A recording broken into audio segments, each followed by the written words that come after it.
everybody, Marissa Leahy with eXp Realty, Marissa Leahy Homes, and Placer County Home Whisperer, episode 9. We are here in Auburn in a beautiful office with Garrett. He is a perfect interviewee. He is interesting. We're gonna learn some things about him that if you do know him, you probably didn't know.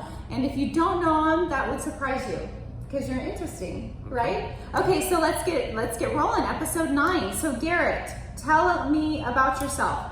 What do you do? Why are we in a building? Let's start there. Okay, so we are in a building because that is the best place to have a professional practice. Yes. But my name is Garrett Conrad, and my company's name is IFC. He's wearing a shirt, IFC. Oh yeah, I'm branded. Yep. I don't have my name tag. Can't find it. I was searching. I don't know where it is. Branding fail. Yes. Branding opportunity missed. Probably my child has it because my son was wearing it. He was being Marissa the other day, and now he's misplaced it. So IFC, what is that? So we're a financial planning company.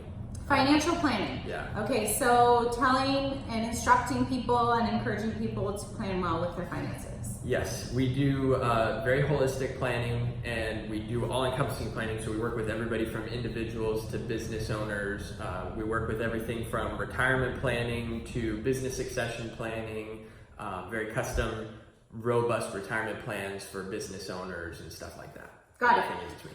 And so that's amazing. We'll get back to all that, but we need the good stuff. So I wanted to interview Garrett because he, I would say, is a badass in his field. Oh, okay. No pressure. Yeah, he's out there. He's at like 1,000 events.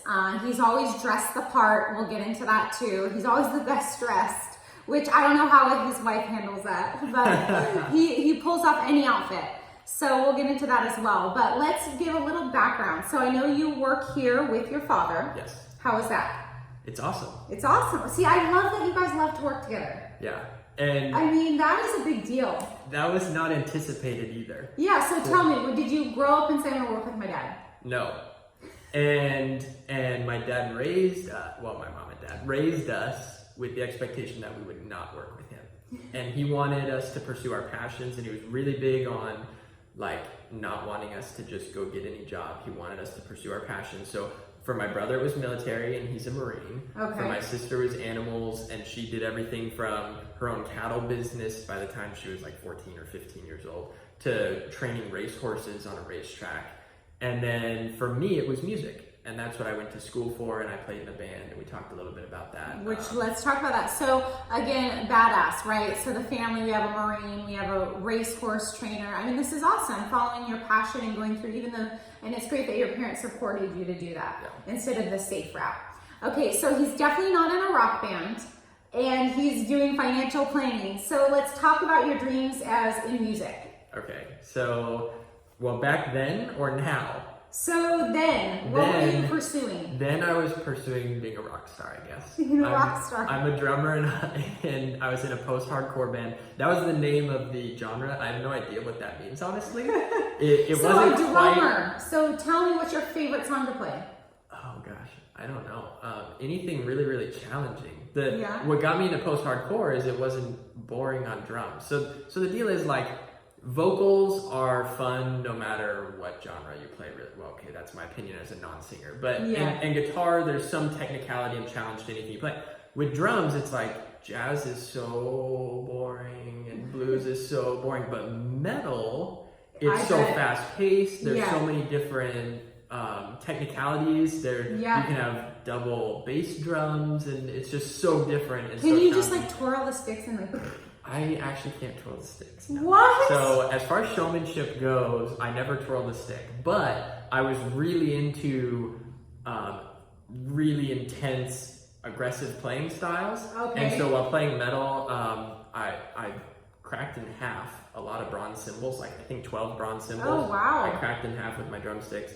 I go through about 7 to 15 drumsticks every show we played. One time I broke my drum throne. I was rocking out so hard that the stainless steel post snapped in half, and I fell backwards off the stage. Whoa. It was, as far as metal goes, that was very metal. And keep going? Oh yes. That's awesome. You have to keep going. Did you get like hit your head or something? Have like a scar?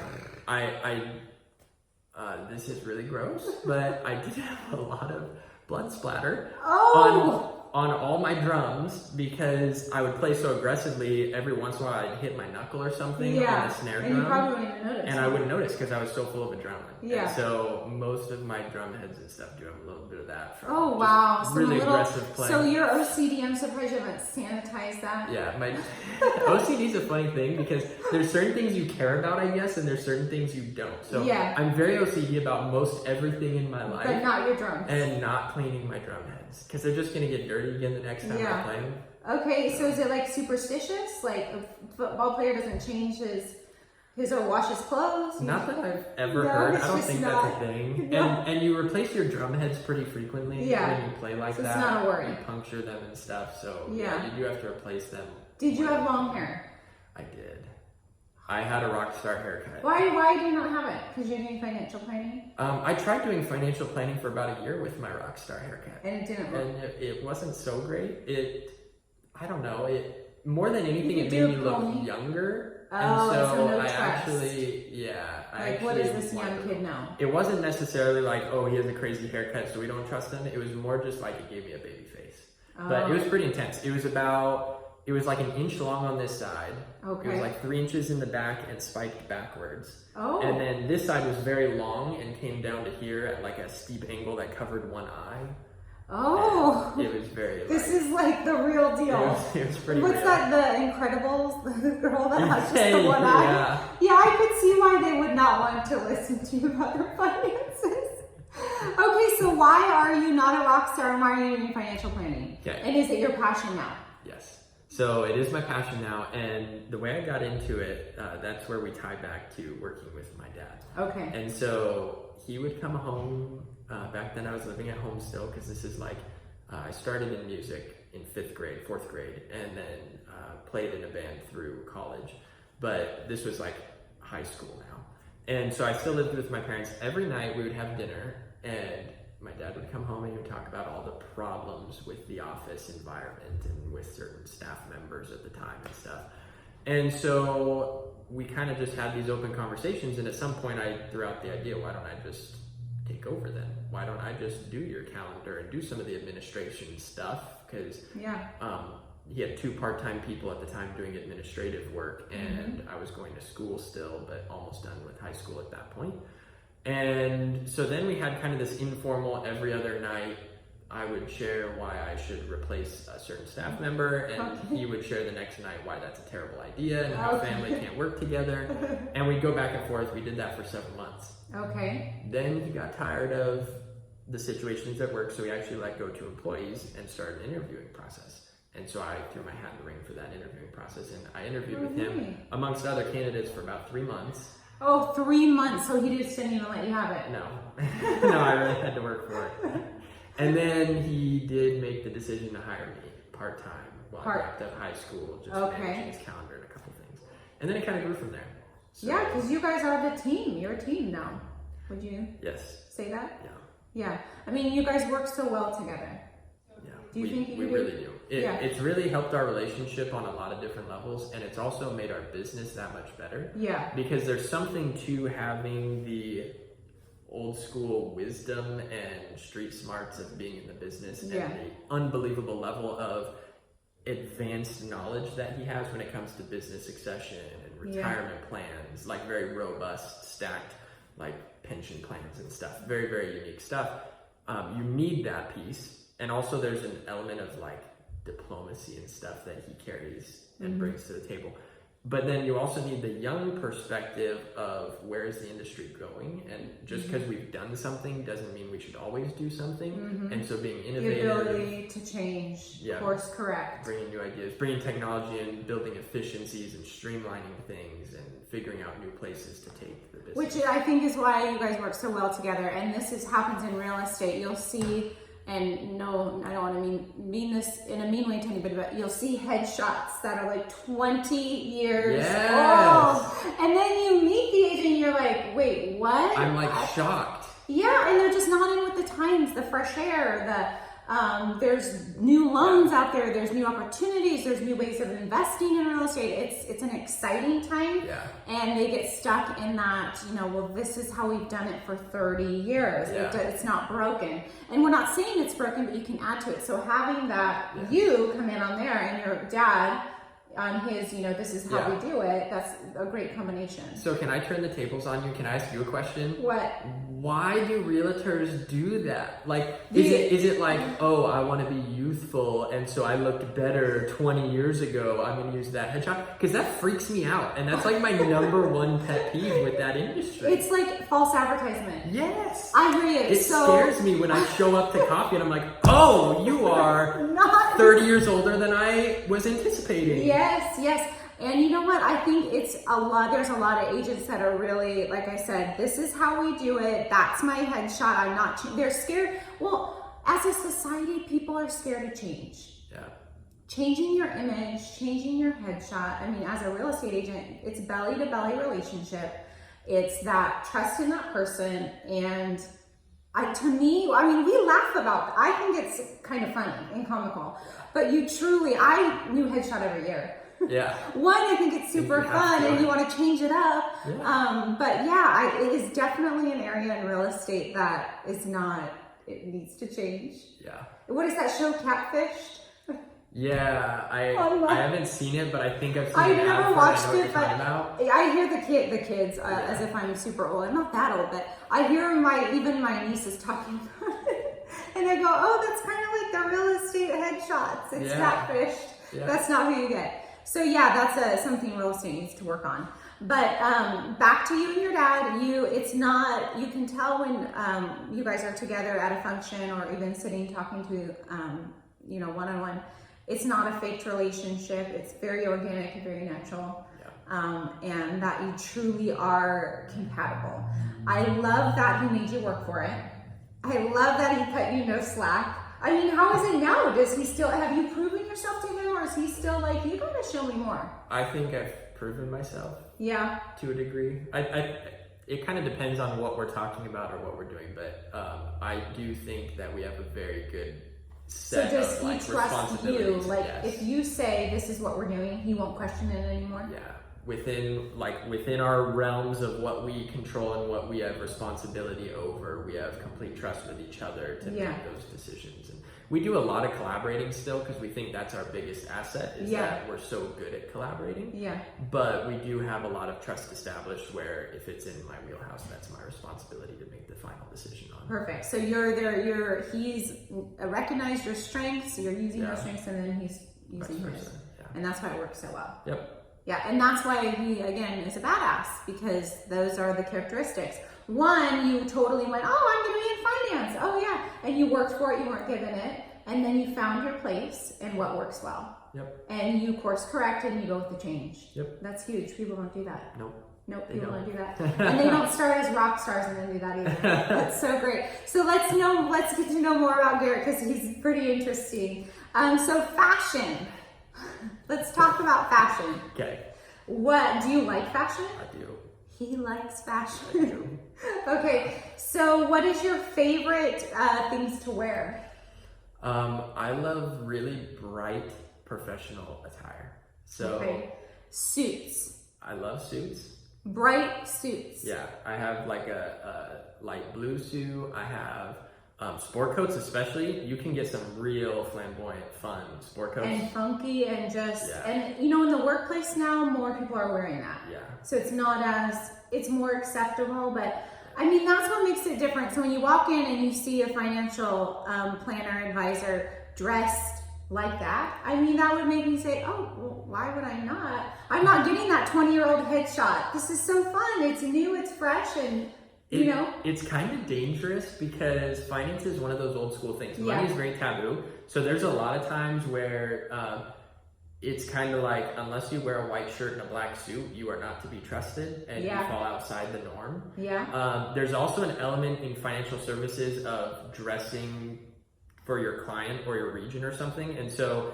if you're working with, you know, ranchers in the valley or something, you're not showing up in a suit, you're showing up in Western boots and some jeans and maybe a polo or something. So see, dress is appropriate. So there's sometimes dress is appropriate. I'm just kind of like, forget that. I don't care if I'm grossly overdressed or underdressed or whatever. I'm very confident wearing really bright, fun things that make me feel good, and that usually falls I love in that. Sport coats So, and suits. what is your most outrageous item in your closet right now?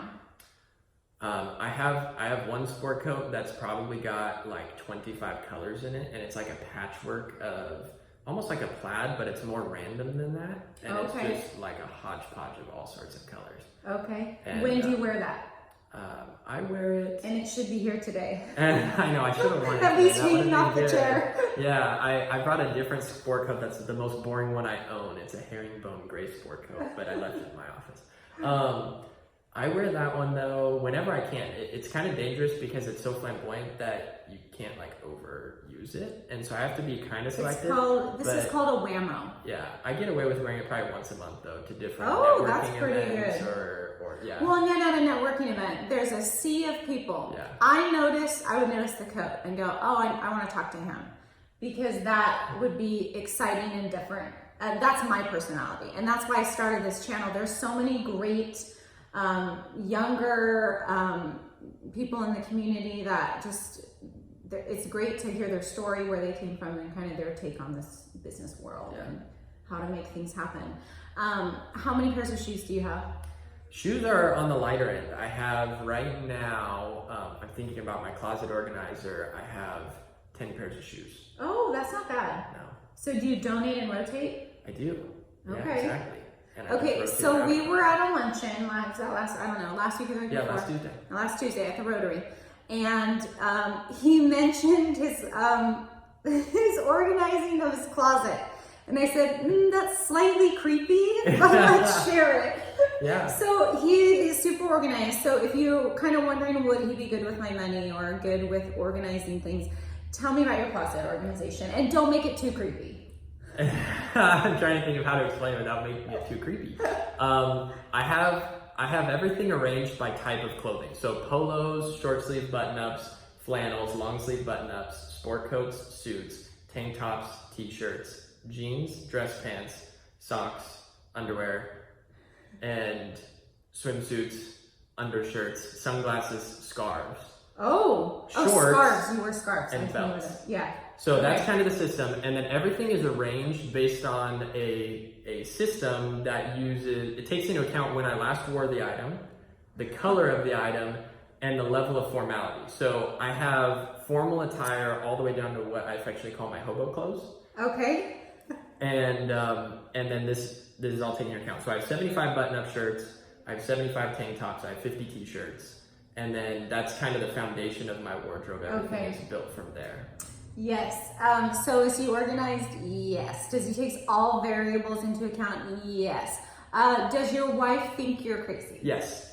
And she's as so cute as can be, and he has an adorable daughter. We'll talk about them next. Yeah. So she is awesome, and she does all of our laundry and does all my ironing. She does all my ironing. So last week she spent 3 hours ironing my clothes, and that was just like my pants and some of my dress shirts. I would say poor thing, but I actually like to iron. Oh, really? She hates it. So this is a labor of true love. Oh. And she also has... So that's her give and take of the relationship. She also has memorized this system. So she'll actually put everything away according to my system, which has taken years for her to master.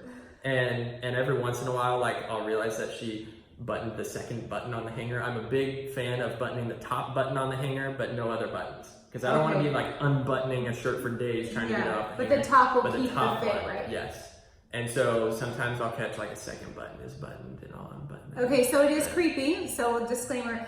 But he is not uptight, so don't get the idea of that. You're easygoing, but you wanted a certain way. I'm just OCD about some stuff. Because you know what? If you can they say clutter and stuff adds, stagnant to your life, unhappiness. There's so much to say about that. Yeah. And so when you go in there and it's just oh, I know where everything is. I know how I like. It's just, you don't have to worry about it. It doesn't add that to your life. And it's a difference in thought process too beyond that, because if you look at someone like Mark Zuckerberg, he always says that he wears jeans and the same gray t-shirt every day because you only have so many effective decisions in a day and he doesn't want to waste one of them on picking his outfit. Yes. And with this level of organization, I do feel that I'm making my first decision when I go to my wardrobe and I try to figure out what my outfit's going to be for that day. Yeah. But it's like, that's the decision that kicks off my day of good decisions. And it's so much fun and it energizes me and it gets me ready. I totally 100%. I mean, you have to feel good in your outfit. And if it's a kick-ass outfit, you're going to kick ass, okay?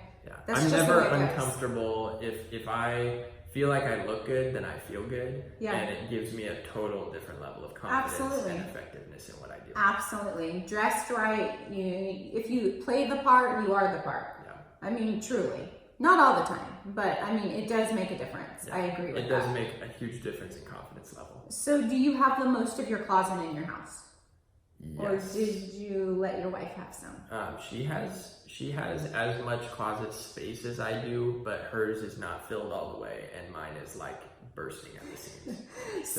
Well, that's not true. I stole some of Emma's closet too. So in our nursery, I do have half of her closet with my jackets. I forgot about those. Oh, do you guys shop together? No, she hates shopping with me. Is her closet side organized like yours? No. See, I love that, the yin and yang. Yeah, it just works though, right? She is all about monochromatic, and most of her stuff is black, gray, or white. Yeah. And I always try to get her to wear more colors because I'm a big fan of colors. Yeah, but that's not her. No, you have to let her be. But then that makes you stand out more. Yes. The trophy husband. Trophy husband, yeah. So let's talk. So your wife's so super sweet, and you have a young daughter. Tell me about your wife. Does she work outside of the home? She does not work outside the home, but she works really hard inside the home. Not just as a homemaker, but she does photography with a wonderful local photography company called LD Photography. Okay. And they do wedding photos and all sorts of different elements of photography. She's also working on a cookbook right now, so that is her current passion. And she is a big foodie at heart, and she's an incredible gourmet chef. How amazing. And she's all self-taught, and it's just really phenomenal. But she specializes in grain-free, dairy-free, corn-free, sugar-free cooking. Wow. And so she's all about comfort without compromise. That's kind of her tagline. I like that. And she's building a cookbook around that right now. That's awesome. I love that. Released in July. Does she have a title? Or can we not say it? Comfort, or Comfort Without Compromise, I believe. That's awesome. That's perfect. I love it. I need that. She has about 12 cookbooks in her brain right now that she's working on. But this will be the test pilot to see how she likes it. That's so great. Is she going to do like a little story in the front and then, or just straight to the... She'll do a story in the front, and actually every single recipe has a story of where it came from, what the inspiration was, and how it developed. Okay, I want this cookbook. So there's actually a lot of history into our relationship and stuff from when we were dating, and there's a story about, I won't give it all away, but there's a story about like her bringing a snack to the airport at 2 a.m. to pick me up after a delayed flight, and how that inspired this tradition of bringing a snack every time I fly into the airport from a work trip. Cute. And then putting that recipe into the book and how she created that recipe for me. I love this. That sounds amazing. Yeah, she's very talented. And now, so one child named Emma. Yep. I have an Emma too. Oh, really? Yeah, my Emma's 12. Mine's 16 months. Yeah, 16 months. So is she feisty? Is she into things, or is she laid back? Tell us about She is incredibly easygoing. She's a very easy baby. From what I see, my wife says that I'm very wrong, and that she puts on a show when I get home. Yeah, because Disneyland Dad. Yeah. That's what I would call my husband when he gets home. Disneyland Dad, like it's like the most magical play, and you're like, what? That was not what I had all day. Yeah, I'm like, wow, she's an angel, babe. I don't know what you were complaining about. Yeah. But she's generally a pretty easygoing baby. She sleeps through the night generally, and it's like really pretty easy. She is really into a couple things though. It's really freaked me out to watch an infant develop. Humans develop super fast from a very young age, and you know that reading in science books and stuff, I mean, it's kind of obvious growth-wise. They do all their growing in the first, 15 years or whatever, and then humans are kind of the same size forever. We get that. But brain-wise, they develop so freaky fast. And she copies certain things that I'm like, what? She loves my watches right now. So she'll go into my watch box and put my watches on. And she loves things on her wrist just from watching me put my watches on. Yeah. And then for mom, Noelle, she loves putting shoes on. And so she goes and she'll put her own shoes on at 16 months old and just loves shoes. She goes into the shoe basket at the front of the door and she pulls out all my shoes and she wears them and shuffles around the house. And she loves her mom's high heels and she loves my wingtips and my Oxfords and she loves flip-flops. That's so cute. It's so weird. Like she just loves shoes. What's interesting about accessorizer. Yes, it sounds like it. About infancy and the growing up. So when you watch kids, they have no fear. Yeah. Okay, fear is learned. Right. They walk, fall, biff it, do it again. Jump off the couch. Stick their finger in something, jump off the couch, and they do it. What do you mean I can't? So it shows you fear is learned. Yeah. And they change. That didn't work. I'm gonna try this next time. And they do it over and over and over again. And as you get older, you get more and more scared and you stop doing that. Yeah. And so people are doing jobs that they hate, are doing careers that bring no joy at all, and doing things that they just shouldn't be doing instead of doing what they want to do, following their passion. So you being raised like that, are you raising your daughter like that? Yes, we're definitely trying to. I love that. Maybe she's gonna do design accessories and shoes. Maybe so.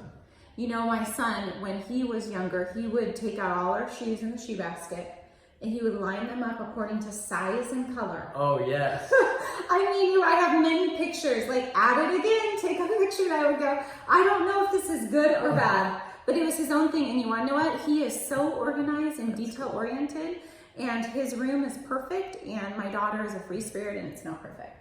And when he goes in there, he's like freaking out. So it's something that's in them. So she's into that. So it'll be interesting to see as she develops, what she'll get into or what that's going to, spill over in. Yeah.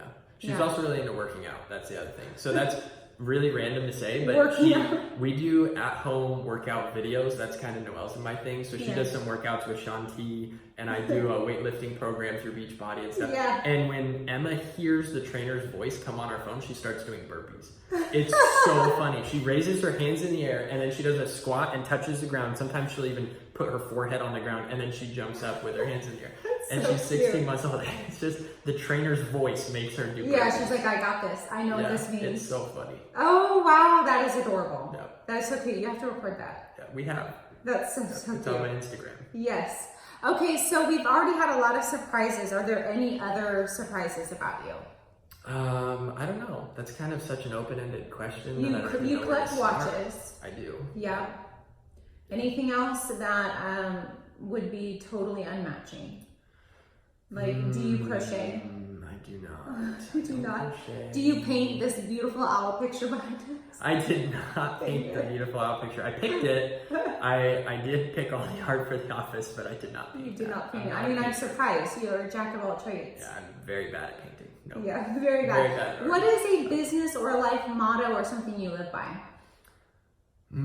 Or a saying, you quoted, why am I drawing a blank? Facebook. Mark Zuckerberg. Yes, thank you. You quoted him. Yeah. Do you like? No, he's not an inspiration of mine. No. We have a couple phrases that we use a lot with our business, and one of those really common phrases that pretty much every client has heard us hear, and that they're probably tired of hearing Peter and I say it, is if what you knew to be true turned out to be wrong, when would you want to find out? We say that all the time, and that's something that kind of guides us with financial planning and with other parts of life. So if what you thought to be true turned out not to be, when would you want to find out? Yeah. And that's pretty important. And it's very self-evaluating. Yeah. I'm trying to think of how spiritual we want to get. One of my favorite phrases that I read in a book back in junior high that has kind of helped guide me. Yeah, is you're invincible until God is done using you. Yeah. And so that's kind of interesting because that fear element, a lot of people are afraid of things. And I'm like, it doesn't really matter because I have a purpose here. And until I fulfill that purpose, it's a moot point. Like, I'm invincible. This is why I'm interviewing him, just that right there. Nothing can derail me until my purpose is fulfilled. And so I'm going to go get it. Yeah. I mean, what's the worst thing that could happen that you fail, everyone's scared of that. So then you just fix that and do something else. Just keep going. Yeah, if you don't take that leap, you're not going to get anything. Yeah. It's that safe zone, that one toe in all the time. Yeah. I hate that. Just like, ooh, push. Yep. Right? Yep, just go for it. Okay, what is your favorite band or music or song? Ooh, favorite? Like if you had a theme song every time you walk and you put on that coat, what is it? It's probably some metalcore, but so my favorite band I could probably quantify for you, and it's a band called As I Lay Dying. Okay. And their drummer, Jordan Mancino, is probably one of the best drummers ever. Maybe surpassed by August Burns Red. August Burns Red is a phenomenal drummer as well. So I really love those two bands in the metalcore and hard metal scene. As far as favorite song, it's probably something pop or something. Pop is designed, it's engineered to make you feel good. So favorite pop song right now. What are you singing in your car that you don't want anyone to know? Oh gosh. What am I singing? It's probably something by DJ Khaled, which Noel's so sick of hearing DJ Khaled because like all of his songs are in my Spotify right now and they play all the time and she says they all sound the same. So it's probably something by him. I don't even know the song names. I just love all of his music, so I just throw it all in there and listen to it. Just jam out to it. What about your daughter? Is she singing like an Elsa song or something? Or? No, she's really into Moana, but she doesn't really sing yet. Yeah. She loves music though. She does have music in her soul. We started that at a very early age. We had something called Metal Hour at 6 p.m. in the evening when she was a little infant. That is the twilight time. They are really unsettled. She would freak out at 6 p.m. And putting on some loud metalcore as they dying would totally that worked for my son. Yeah. Why do you think that is 6 p.m.? I don't know. From 6 I thought you meant 7? why does that work with metalcore? Not oh, the timing. No, my son needs that because he needs a stimulator. He likes it. He actually, if I would put on that music, because our family is huge in music, he would fall asleep. Yeah. For like 20 minutes was I finished dinner. I'm like, what? And it's blaring. Yeah. Yeah, that's interesting study-wise. I wonder if the child development knows why, but we always used to call that the bewitching. Yeah, that's what we call it. Like, what's happening here? We call it the witching. What is happening in the house? Yeah, she turns to a every pumpkin. child has done that. Yeah. Friends, family, it's just that time. It's really interesting. So were you raised and born in Auburn?